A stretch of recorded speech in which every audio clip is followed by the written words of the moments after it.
Hello, buddy. Welcome back to the Tin Man's Core channel. I'm your host, Jeffrey Tin Man Taylor. Today, I'm reacting to my third and final Mr. Nightmare video for you guys. This was titled 5 Terrifying Spider Horror Stories / Encounters, which I cannot believe I'm even reacting to this video because I do not like spiders at all. I see them when I always grab a tissue and squish it real quick. But anyway, I'm going to turn these lights off, move the camera up here for you guys, and let's get this reaction on the road in the bag, shall we? Okay, here we go.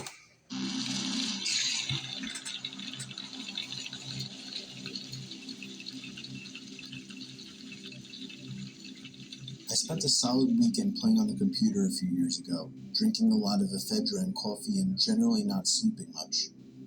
Every so often I'd feel an itch on my arms, like the loose hair falling on them.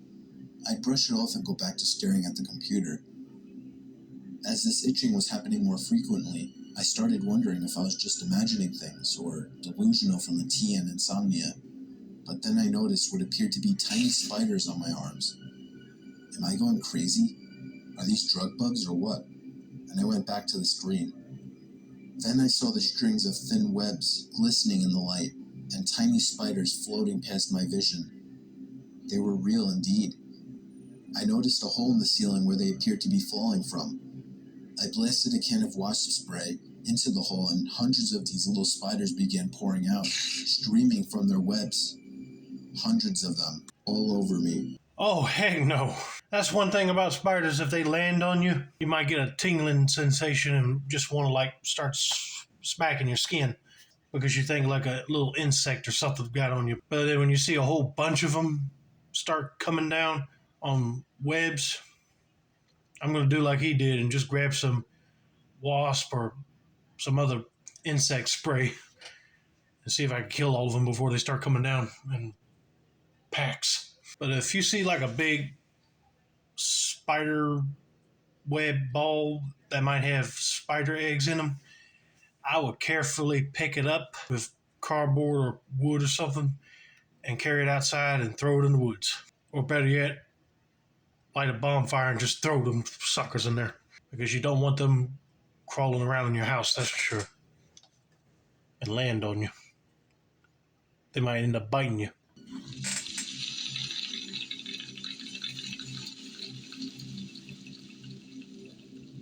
I got home from work late one night, was walking onto my front stoop when I walked right into this huge spider web. At first I didn't think much of it until I looked down and saw about 20 to 30 baby spiders all over me. I started freaking out, then noticed the parents sitting on my door. They were huge, almost the size of a hand.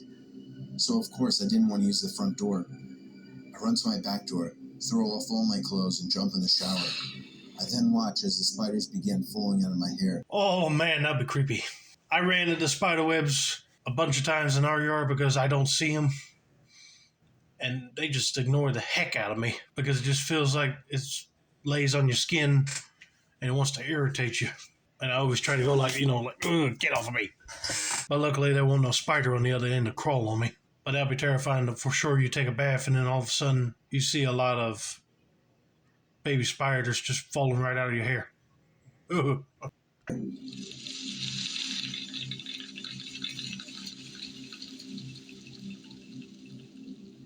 I got home late and my phone was about to die. I always plugged my phone into the outlet under my bed. I collapsed on my bed and reached my hand under my bed to try and find my phone's charger. But what I found instead was some kind of squishy sack. I began poking and squeezing it when all of a sudden I felt hundreds of little legs poking me and crawling up my arm. I pulled my arm up from under my bed and then screamed when I saw probably 30 baby spiders crawling up my arm. I shook them off, told my parents, and jumped in the shower right away. Turned out it was a baby spider sack, and there was an even bigger mother spider living under my bed. Man. I know that person will now have to check their bed every so often just to make sure a spider don't start forming a sack to put their babies in. But man, once you feel something squishy, don't squeeze it. Just get up calmly, scoop it in like a broom dustpan, and toss it outside. But seeing baby spiders crawling on my arm just Even visualizing it will make me get the heebie-jeebies. My hairs on my arms are starting to stand up now, just listening to these stories.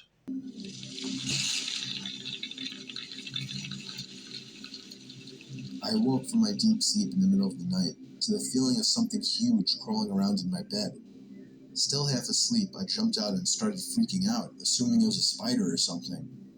With one swift motion of bravery, I flung the covers off the bed, but nothing was there.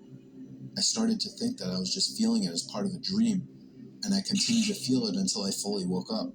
So I went back to sleep. The next night, I felt the same exact thing. I felt it on my arms this time instead of my legs. Again, I jumped out of bed, still not in the fully awake state of mind. I was again freaking out and ran to my parents' room to get my dad. He was never afraid of spiders.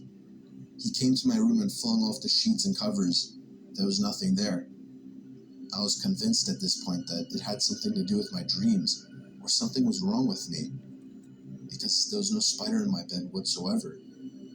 However, the next night, it happened again. A feeling of something huge crawling on my arm. Freaking out again, in my half-awake, confused state of mind, I once again jumped out of bed and flung off the covers, but this time I was greeted by the sight of the biggest spider I'd ever seen, bigger than a tarantula. It quickly crawled under my bed and out of sight as I screamed and went off to my parents' room again to tell my dad. Well, when you go run to tell your dad about this, close the door, because I guarantee that spider will be crawling out of that room and heading down the hallway, and you probably will never find him again until he'll make his presence known. But Lordy, waking up in the middle of the night, feeling like you got a spider crawling on you, and then when you see it's a big spider, bigger than a tarantula, I'll be freaking out too. I mean, how in the world did this big spider get in here?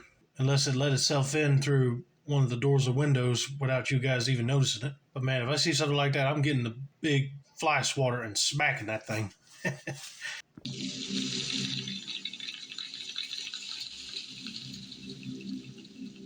This happened when I was staying with my grandma for the weekend. My uncle still lived with her, and occasionally I would stay over to work with my uncle for some good pay. Anyway, I was exhausted after a long day's work with my uncle, so I basically fell into the rickety old guest bed upstairs. I watched some TV for about 10 minutes before just deciding to go to sleep. It was a hot night. You know how on hot nights you constantly have to flip over the pillow to the cooler side? Well, when I did that, I put my head back down on the pillow. I didn't feel the soft, cushiony pillow on my cheek. I felt a furry, indescribable object press up on my face. I jumped up in response to it and saw a giant, full-grown Huntsman spider sitting on my pillow. I fell to the opposite side of the bed, and I guess the shaking scared the thing because it took off at the speed of light. Where it went, I have no idea. I'm pretty sure the thing is still in my grandma's house.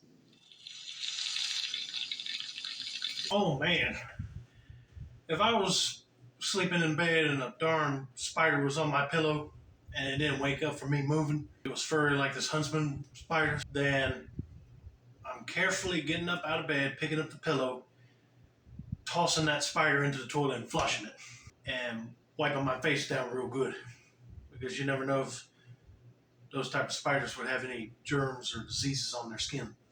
But man, that's just creepy.